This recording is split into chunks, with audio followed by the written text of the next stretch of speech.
Hey everyone, Joel here. Happy Friday. Are you ready for the weekend? I know I am. This is part 2 of my conversation with journalist Karen K. Ho. In part 1, we chatted about some of the big stories in her career, viral moments, and how she's navigated everything so far. Go check that out if you haven't already, and then come back to this one. In part 2, we talk about why she started her doomscrolling bot, her complicated relationship with Twitter. Plus, she gives me the play-by-play of the time she stood up to Bob Woodward. Here's part 2 of my conversation with Karen Ho.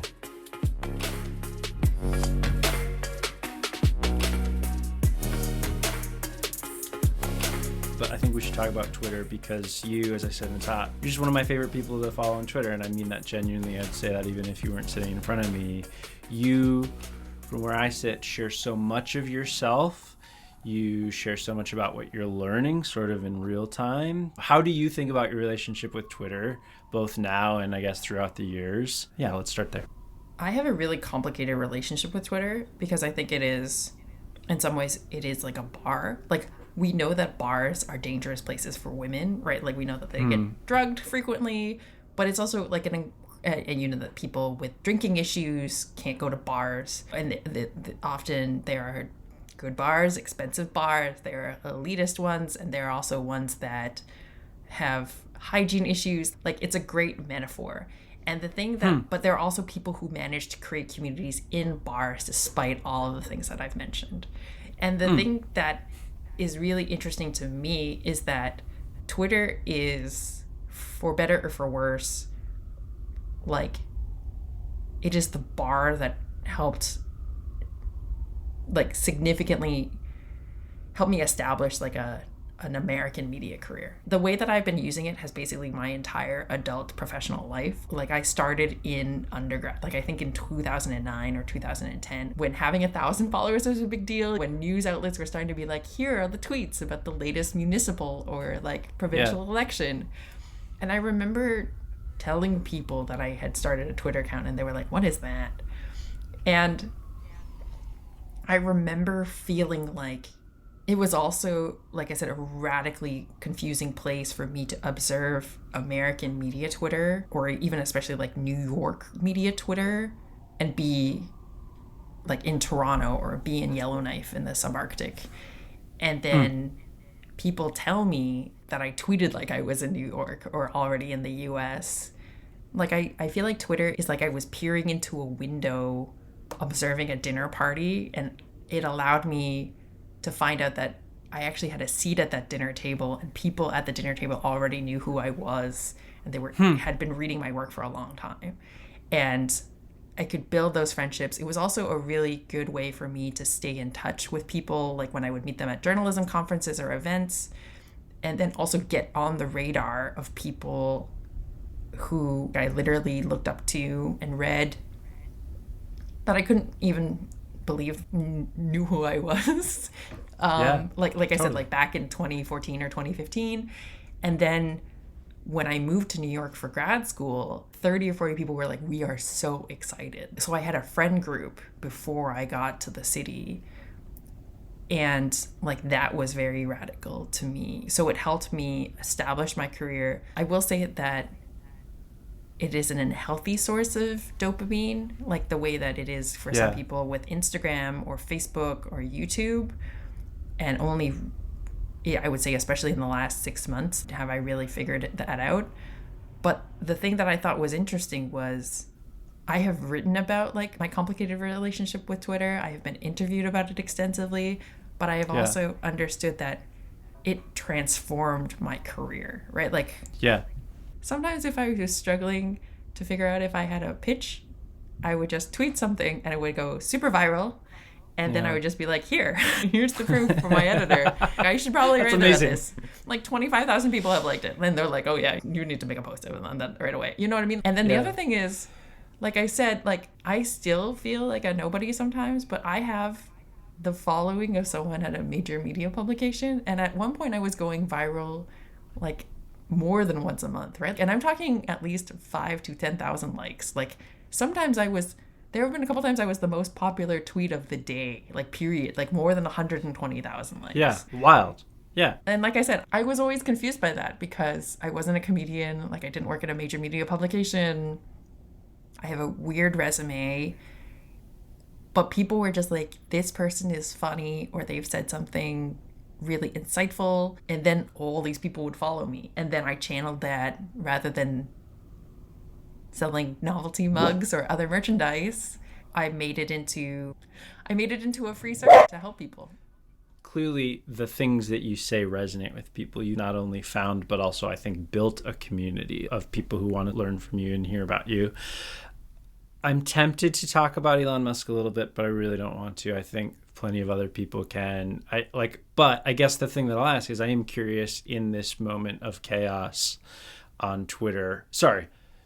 In this particular moment of chaos, because I suppose you could say there are many moments of chaos on Twitter. How do you think about it going forward, as well as are there other platforms, whether they pale in comparison or not to Twitter, that have been net positive for your career, tools that have outperformed the ways that you ever thought possible, how you do your job, how you move and navigate through your career? Does that make sense? Yeah, I use the Journalist of Color Slack a lot. I realized I've been on it like 6 or 7 years, especially when I was a media reporter, and it gave me a sense of community. Like, the Yale sociologist Elijah Anderson has this really good essay that he turned into a book about the white space, and the clearest demonstration of like white spaces or enforcement of white spaces is like when those 2 black men, the police were called on them when they were like in a Starbucks and they hadn't yet ordered. Or when Chris Cooper, that woman, threatened to call the cops on him in Central Park. Or even, I would say, the mood of affinity conferences, right? It's just like you can see people relax differently. And so the Journalist of Color Slack was a way for me to connect to other journalists of color and just talk about some of the challenges that we're going through, and also just discuss fun things like pop culture and food and all these other things. Yeah. And I use that as an alternative to tweeting, especially when I'm like locked out of Twitter. Then the other thing is, the only reason why I'm still on Facebook is like local buy nothing groups, like in terms of like community interaction with people. Yeah. And now that I own a dog, like other dog owners and dog people on the subway and stuff like that, I think as journalists we forget how much of our interaction is with strangers, and like trying to have them in good faith and openness to people you wouldn't otherwise meet. But with the Elon Musk thing, I think that's really interesting because, like I said, like I used to be confused why I was considered like a media critic because I wasn't in that position like as my full-time job. But my observations of, and media criticism on Twitter, ironically, have made me, I've said things that have been insightful and proven to be true. Yeah. Like I told Delia Kai at Vanity Fair what I thought, and everything I said about Elon Musk and his obsession with shitposting has borne true. And then also I remember, I think just from the bot that you mentioned in my intro,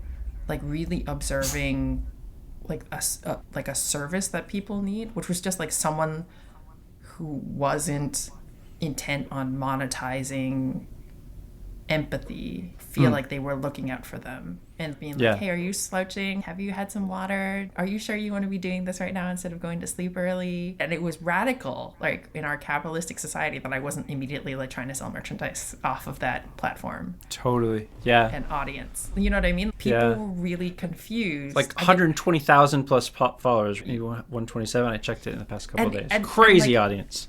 And like real celebrity, like Monica Lewinsky and Patton Oswalt and the operations manager of 76ers and Maggie Haberman, or I think it was like Chase Buttigieg. Like very confusing. Like I was like, these people that anything I made was on their radar is, and the fact that like I said, I'm not immediately trying to sell something to them is also pretty, like I said, so that is that I haven't sold that audience to be like, hey, if you're doom scrolling, maybe you should consider BetterHelp. Like something like that. Yeah. It must be tempting though. So speaking of doom scrolling, why'd you start it? How did that come about? And then, what was the rough contours of that journey? And I don't know, as far as career advice goes, should we all be starting bot services? I don't know that we can turn that into advice. But tell me a little bit about it. So it started off by I had been a freelancer, and then I got a full-time job with Quartz, and I realized that I could not stay up late reading news updates from China, Japan, and South Korea about COVID-19 late into the night anymore. And so I was initially talking out loud to myself between 11 p.m. and 1 a.m. Eastern, saying, hey, are you doom scrolling? Like, maybe you should go to bed. And in the past, when I had tweeted out loud to myself about, hey, have you had lunch? Are you okay right now? People didn't realize that's what I was doing. And within a week, I think I had 2 or 3 people didn't even interview me, that they just wrote it up. And like I said, I didn't invent the word. I just definitely popularized it. I think I saw Anne Helen Peterson tweet it, and I was like, oh, that's what I've been doing. I'm going to do that. But then I started doing it every night, and it became a real thing. Like, to the point where, like, Ed Young was like, I was so proud of myself that I went to bed before I saw your reminder. And I would be, like, out with friends, and I'd be like, oh, I have to send the reminder. Or, like if my boyfriend was coming to stay over, and I was like, before going to bed, I was like, oh, I haven't sent it. I have to send it out. And my friends started noticing that it was starting to become a real chore. And they were like, you should do a bot. Yeah. And Johnny Sun, the writer and author, and he had done this reminder bot, and he was like, here's my code. Just, you can use it as a template. And I taught myself basic, like, I knew how to do commands through Excel already. Like, I knew that logic that you needed to do. And so it wasn't hard for me to figure out tracery and JSON equivalents. And then I wrote it in an afternoon. I just copied and pasted like a bunch of my old tweets. Yeah. And then I started it up.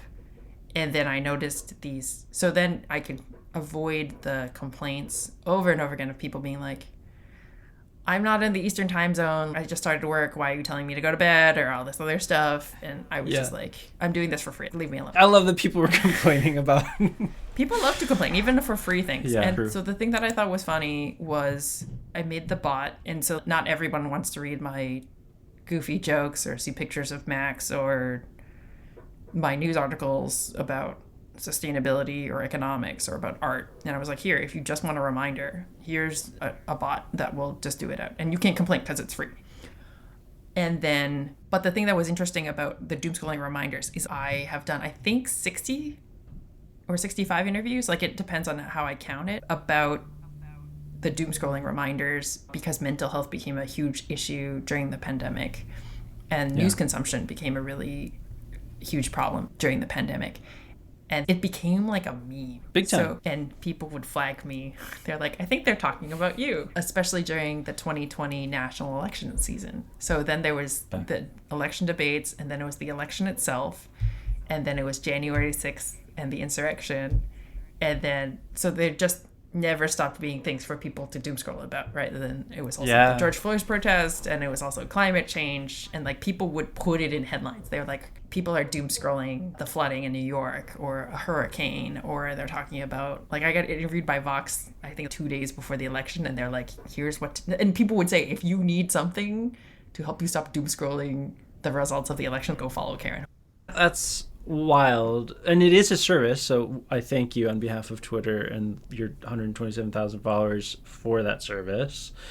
I'm curious, speaking of doom scrolling, I've heard you talk eloquently, or tweet eloquently probably, about burnout, which I think is pretty closely related. I get the picture that you've dealt with that, or at least thought about it in your career. It's something I've dealt with, definitely. And with social media specifically, I used to run social at Thomson Reuters, speaking of Canadian companies, and I got so burned out because literally my job was social media, so I was 100% in it full time. But how have you dealt in your career with burnout, and what tips do you have? So there's 2 phrases that I saw by other reporters.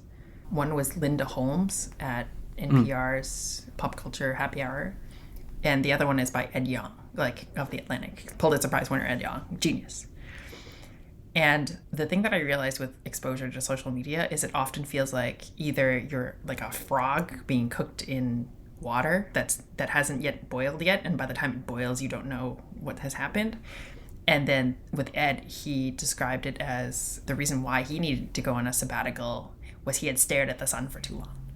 And I said, that is it. Like, I'm gonna hold on to, like, I'm gonna print them out and stick them in my head, and just, that was the thing. And also, it was heavy exposure, if not to the minutia of everything bad in the world, didn't give me the tools to figure out a path forward. It just made me feel like I was being sprayed with a fire hose of depression inducing details. And also with social media, like, there are very random things that I didn't need to know. Like, I didn't need to know the minutia of, like, clearly poorly maintained Russian military vehicles invading Ukraine.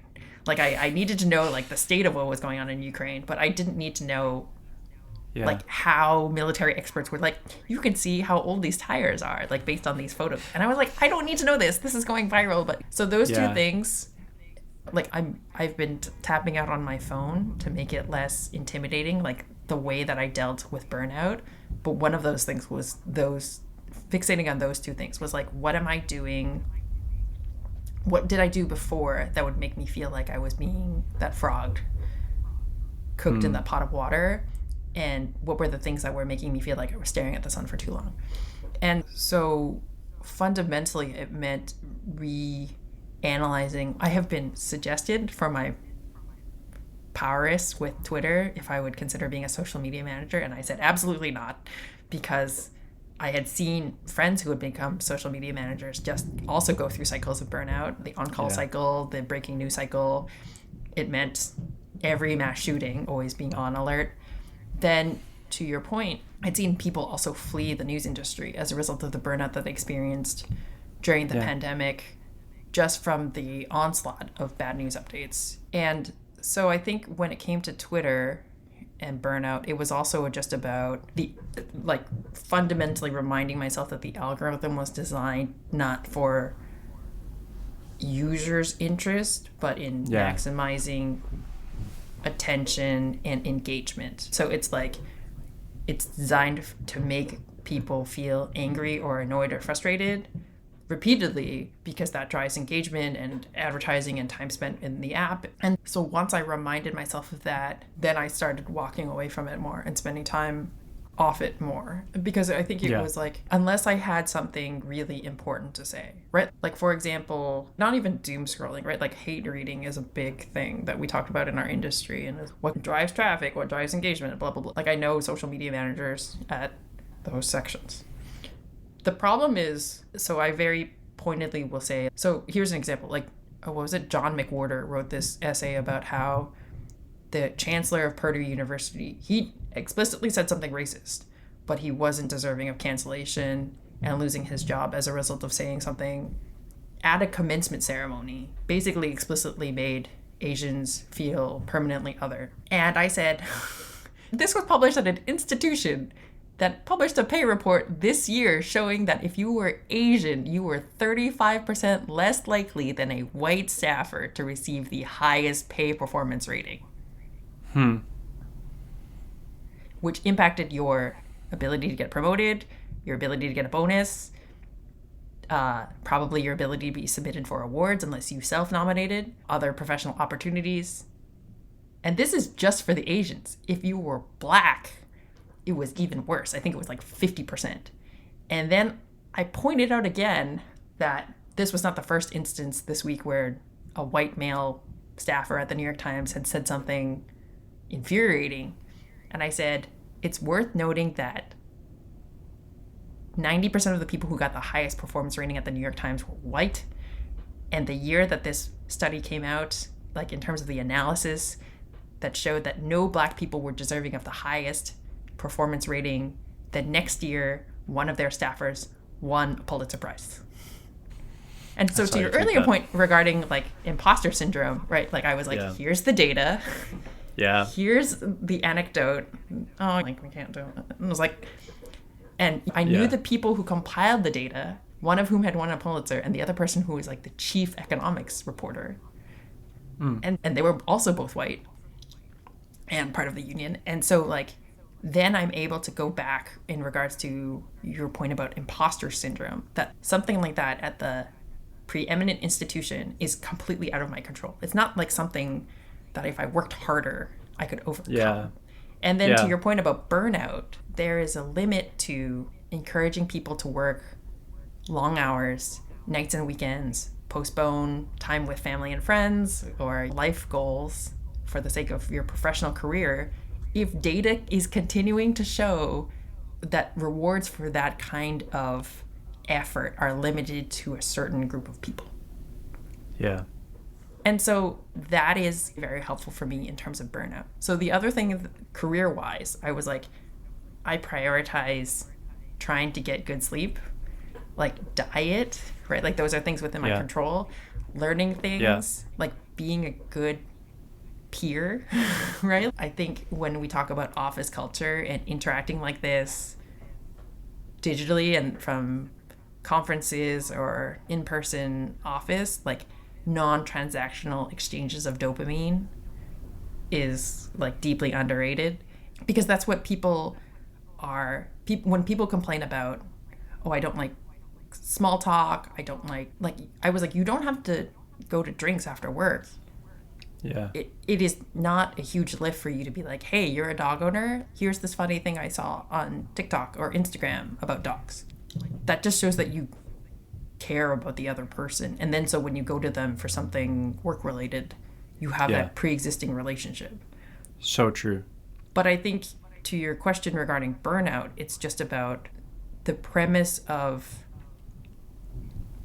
I would say, personal and mental health sacrifices that people, especially in the news industry, were willing to make for a long time, that often repeatedly led to burnout.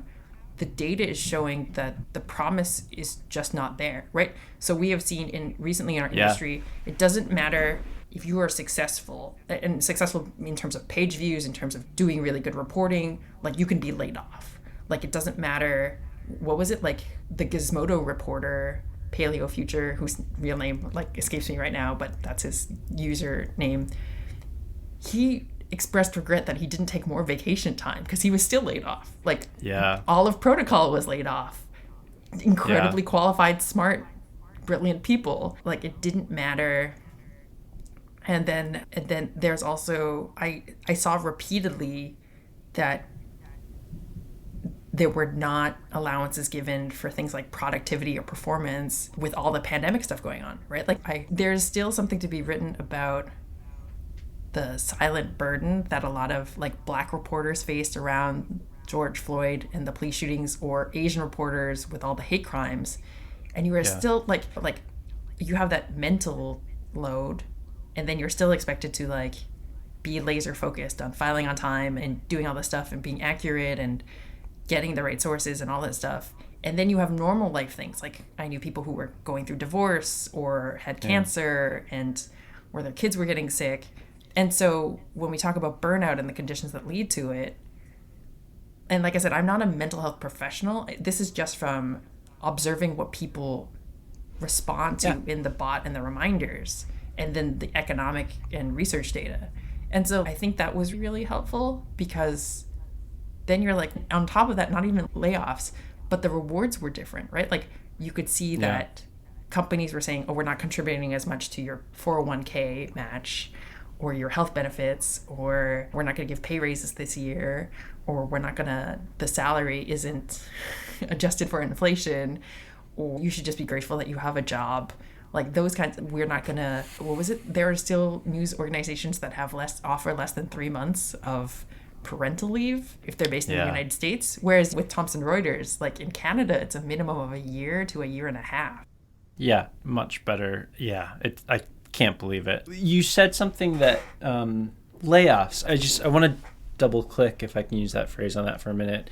That is one thing that, being a part of big corporates for 11 years now, that's one thing that as soon as I learned that 99.9%, in my mind anyway, of layoff decisions have nothing to do with your performance, I feel like that really helped me move through the world and navigate differently, because I would have so many friends, depending on the year or whatever, that would be like, why me? Worked my butt off. I did so many things. And you're like, you just have to get past the mindset that you're in like no matter what industry you're in, right? There's just not, I think, the stability that you would expect maybe our parents' generations or other generations had, even in big corporates. And you just have to get over the fact, that's a blunt way to put it, but it's not about you. Don't take it personally. That's been something that has taken me many rounds of layoffs to learn, but I definitely feel it now. And then on top of that, like working in the news organizations that we have, it's like you watch people see, we talk about this more in streaming, but it has happened in the news industry repeatedly that the work that you worked really hard to produce doesn't even exist online anymore unless you have a PDF of it yourself. Yeah, just literally wiped away. Okay, I think we have to talk about Bob Woodward. Something that we talked about earlier in the interview is speaking truth to power. I wonder, could you, for anyone who's not as addicted to Twitter as I am, could you talk a little bit about, I think it was September 2020 maybe, you had a particular interaction with Bob Woodward. Will you just recap a little bit about it? And then I guess my question is, how did you do that? Okay, so the Coles Notes, although I found out that's a Canadian term, so it's like the Cliff Notes is the American equivalent. The Cliff Notes version of it is, I think it was IRE had a virtual conference, like you said, in the fall of 2020. I think it was October.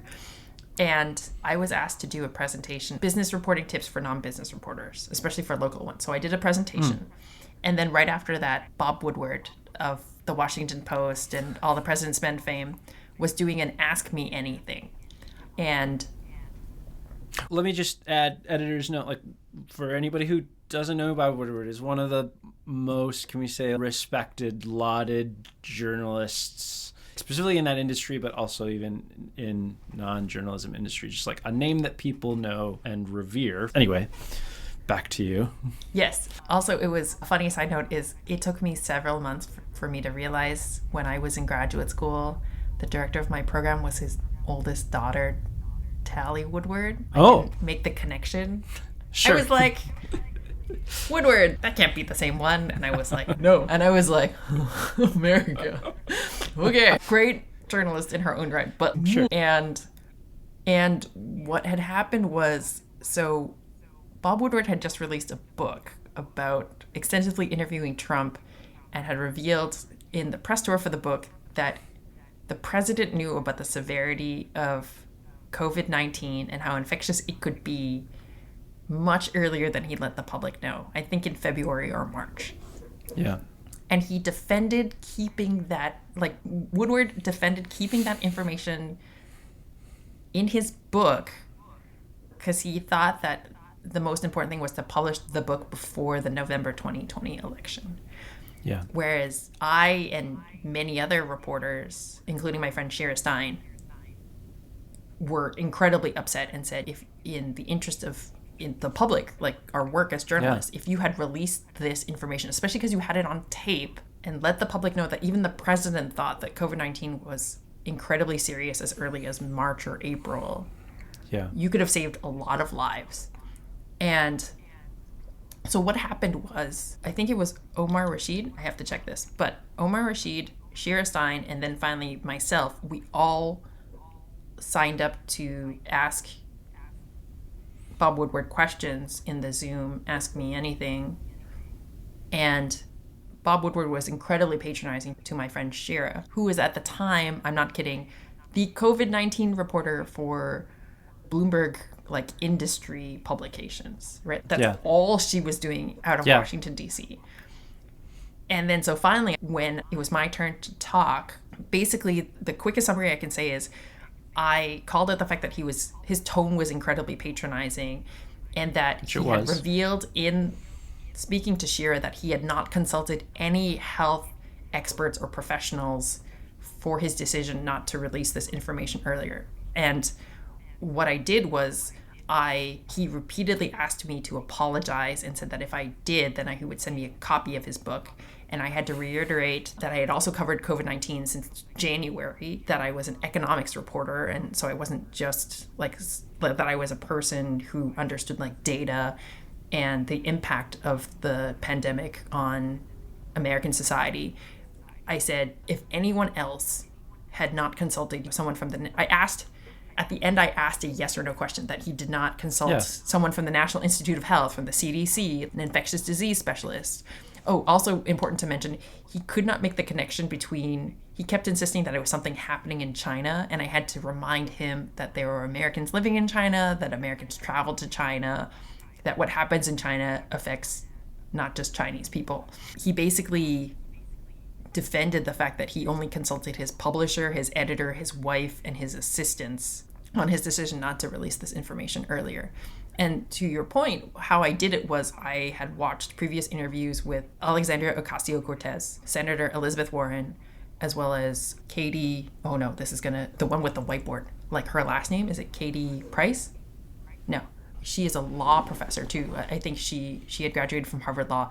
It's basically the member of the American female politician who just like destroys, she's on the financial committee. She destroys business executives repeatedly by researching the heck out of all of her questions and then showing on a whiteboard how full of crap they are.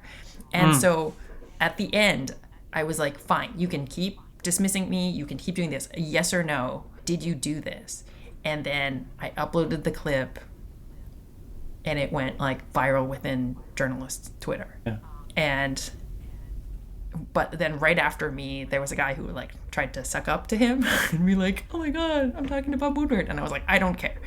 And people afterwards, like people, like several editors at Quartz tweeted their support of me.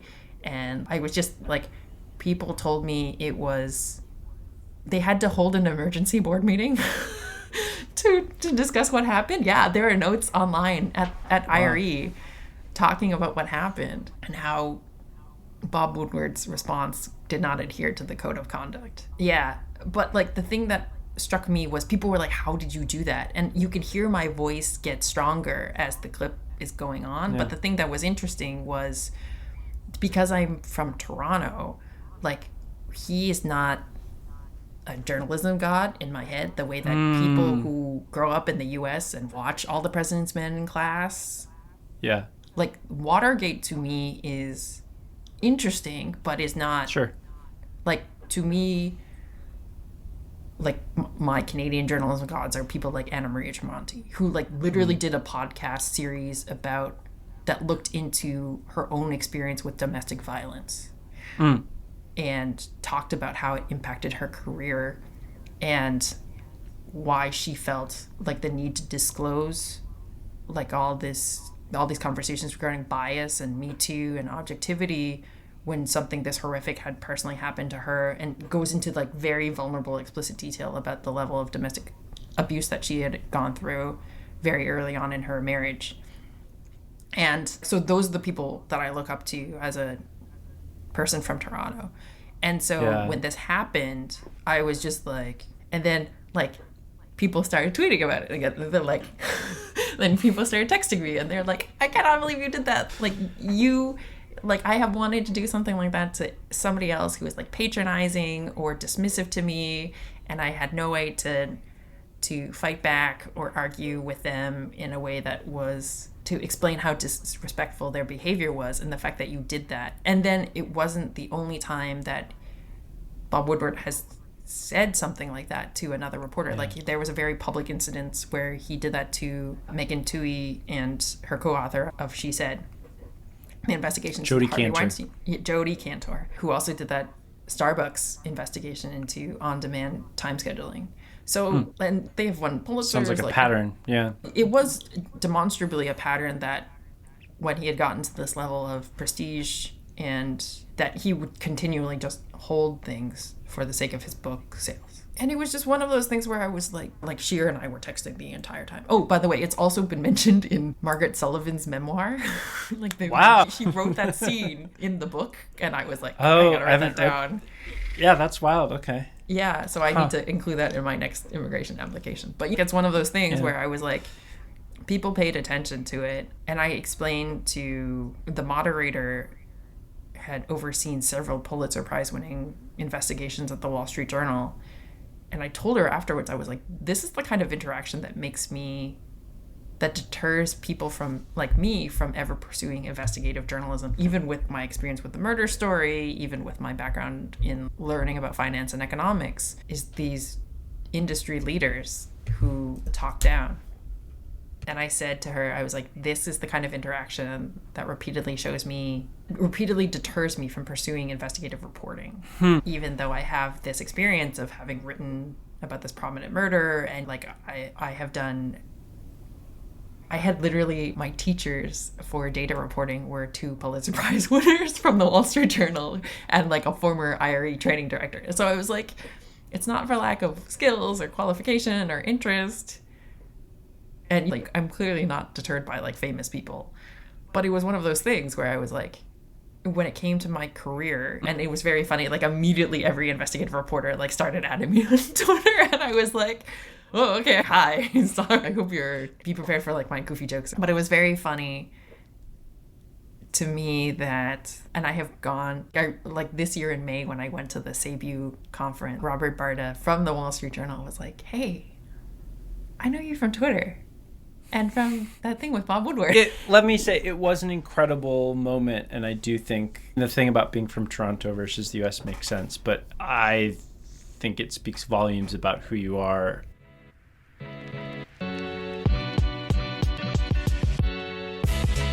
That's it for today's episode of Connection Request. Seriously, I really appreciate you listening, and I appreciate all the notes and feedback you've been sending. If you want to send me feedback or ideas or questions, you can do so at connect@shrugcontent.com. That is connect@shrugcontent.com. You can follow the show on TikTok, Instagram, Twitter, and YouTube. And you can find me on Twitter, Instagram, and LinkedIn. Until next time, be well, and thanks for listening. Shrug Content.